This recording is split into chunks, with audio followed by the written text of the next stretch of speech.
Rappelez-vous du danger de la familiarité. Il y a des jeunes personnes ici. Maintenant, vous réussissez et vous laissez vos parents. Rappelez-vous de ces anciens. On les voit faire ce qu'ils faisaient lorsqu'ils étaient jeunes. Maman est en train de porter quelque chose sur la tête et le jeune homme est en train de faire des dons aux églises. Et bien sûr, je ne suis pas contre cela. Mais assurez-vous que dans toutes vos élévations, vous n'oubliez pas ceux qui vous ont aidés. Il y a plusieurs personnes qui ne prennent pas soin de leur famille. Mais parfois, vous venez vers nous en tant qu'homme de Dieu. Vous nous bénissez avec des millions alors que des membres de la famille sont en train de souffrir. Ça ne devrait pas être comme ça. Est-ce que nous sommes ensemble maintenant? Il y a des maisons, lorsque vous voyez des plats spéciaux, c'est qu'il y a un invité qui arrive. On tue le poulet et c'est la tête et les pieds que les enfants mangent. Vous les verrez se tenir près de la cuisine comme des mendiants dans leur propre maison. Tandis que les visiteurs qui vont vous trahir demain, ils viennent et ils ont des meilleurs plats, sémant en vous des mauvaises semences. Faites attention de ne pas négliger ce qui est autour de vous. Les plus grands dons de ta vie, ce sont ceux autour de toi. Ton père, ta mère, toute chose que tu peux payer, c'est le don de Dieu pour toi. Ne laisse pas tes enfants te détester à cause de la façon dont tu les déshonores. Ils sortent de la maison et ils sont traités comme des rois. Mais lorsqu'ils rentrent à la maison, ils sont traités comme du n'importe quoi. La même chose avec les parents. Il y a plusieurs jeunes personnes. Les parents restent au bureau parce que les enfants, écoutez-moi, il n'y a personne qui fuit d'une atmosphère d'honneur. Il y a plusieurs hommes aujourd'hui qui ne peuvent pas rentrer chez eux. Des chrétiens, aussitôt qu'ils entrent chez eux, le déshonneur parle partout.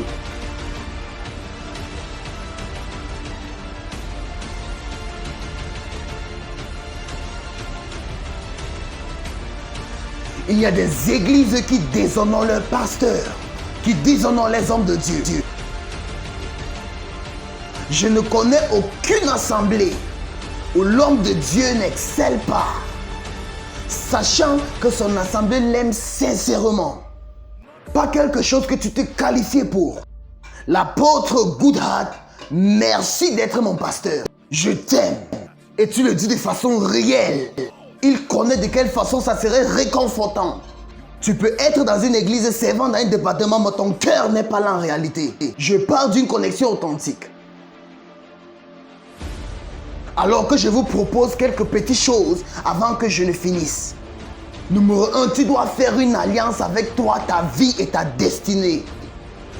Qu'aussi longtemps que tu es planté dans cette assemblée et sous Dieu, fais de cela un vœu que tu vas te tenir et tu vas mourir avec ton pasteur. Fais de cela un vœu que comme il suit Christ, tu vas lui donner le meilleur des supports. De la même façon, étends cette mentalité vers ton employeur. Étends cette mentalité vers tes enfants. Est-ce que je peux vous dire ceci? Il y a plusieurs jeunes hommes qui détestent leurs parents parce que leurs parents n'ont jamais cru en eux. Ils sont allés quelque part d'autre. Ton père, ce n'est pas celui qui t'a donné naissance. Ton père, c'est celui qui a cru en toi. Il a cru en toi d'une façon dont il a pu investir. Peut-être voici une parole que Dieu donne aux parents. Faites attention avec les paroles que vous utilisez sur vos enfants et la façon dont vous les déchirez. Un jour, le soleil va tomber. Et le petit garçon sans aide aujourd'hui va venir dans une position où tu pourras avoir honte de dire que c'est mon enfant. La destinée de tout le monde est divisée entre l'étape du matin, l'étape de l'après-midi, l'étape du soir et l'étape de la nuit. Alors il dit, aide-nous à énumérer nos jours et multiplier nos cœurs vers la sagesse. C'est une clé qui a changé ma vie. Je suis honoré aujourd'hui de faire partie de vie. C'est pour cela que je dis ceci. Vous ne connaissez pas la joie dont ça me procure. Vous savez, à part être un homme de Dieu, mon plus grand héritage en tant qu'être humain, c'est être celui qui a vécu sa vie aimant le Seigneur. Et de façon sincère, être un épaule pour plusieurs personnes. Mis à part être un homme de Dieu. La signification de mon nom, c'est la voix pour aimer. Et c'est un nom très puissant. Je bénis mes parents 1000 fois pour avoir discerné et me donné ce genre de nom. De façon très sincère, j'aime les gens. Je n'utilise pas les gens. Je ne sais pas de nom. Retournez au lieu d'honneur authentique. Retournez au lieu d'honneur authentique. L'honneur à Dieu, il y a plusieurs d'entre nous ici. J'aimerais dire quelque chose en 1 minute et en clôture. Il y a plusieurs d'entre nous ici, même comme nous sommes une congrégation, je veux vous dire une vérité déconfortante.